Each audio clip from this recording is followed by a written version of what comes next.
நீங்க பொதுவா யார்கிட்ட கேட்டீங்கனாலும் என்ன பிரச்சனை கேட்டா எல்லாத்துக்கும் ஃபைனான்ஸ் பிரச்சனை அப்படின்னு தான் சொல்லுவாங்க. நம்மளோட ஃபைனான்ஸோட லெவலை இன்க்ரீஸ் பண்றதுக்கும் இருக்கிறத தக்க வச்சுக்கிறதுக்கும் முக்கியமா தேவைப்படுறது ஃபினான்ஷியல் டிசிப்ளின். இப்போ நான் உங்களுக்கு ஒரு கேள்வி கேட்கறேன், அதுக்கு டக்குன்னு நீங்க மனசுல ஆன்சர் வருதா நீங்க நினைச்சு பாருங்க. எத்தனை பேங்க் அக்கௌண்ட் உங்களுக்கு இருக்கு?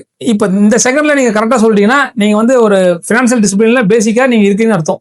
இந்த வீடியோ மூலமா ஃபினான்ஷியல் டிசிப்ளின் எப்படி ஸ்டார்ட் பண்ணலாம் அப்படிங்கறத பார்ப்போம். முதல்ல உங்கள்ட்ட எத்தனை பேங்க் அக்கௌண்ட் இருக்கோ அதை லிஸ்ட் பண்ணிக்கங்க. அது சேவிங்ஸ் அக்கௌண்டா கரண்ட் அக்கௌண்டா நோட் பண்ணிக்கங்க. அடுத்தது அது யூஸ்ல இருக்கா இல்லையா அப்படிங்கறத நோட் பண்ணுங்க.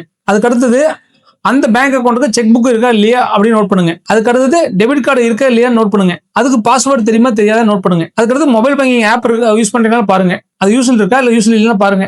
இல்ல அதுக்கு பாஸ்வேர்டு தெரியுமா தெரியாத நோட் பண்ணுங்க. இந்த டேபிள் போட்டீங்கன்னா எந்த அக்கௌண்ட் நீங்க யூஸ் பண்றீங்க யூஸ் பண்ணலங்க தெளிவா தெரிஞ்சிடும். அந்த அக்கௌண்ட் மட்டும் வச்சுக்கிட்டு மத்த அக்கௌண்ட் எல்லாமே க்ளோஸ் பண்ணிருங்க. இது எங்க நமக்கு ப்ராப்ளம் ஆகுதுன்னா, நீங்க இன்கம் டேக்ஸ் ஃபைல் பண்ணும்போது ஒரு அக்கௌண்ட்ல இருந்து இன்ட்ரெஸ்ட் வந்திருக்குன்னு அவங்க ஆடிட்டர் சொல்லுவாங்க. ஆனா நீங்க அந்த அக்கௌண்டே எனக்கு தெரியாது, நான் யூஸ் பண்ணவே இல்லைன்னு நீங்க சொல்லுவீங்க. ஆனா 2 இயர்ஸ்க்கு முன்னாடியோ இல்ல 3 வருஷத்துக்கு முன்னாடியோ நீங்க அதை யூஸ் பண்ணிருப்பீங்க.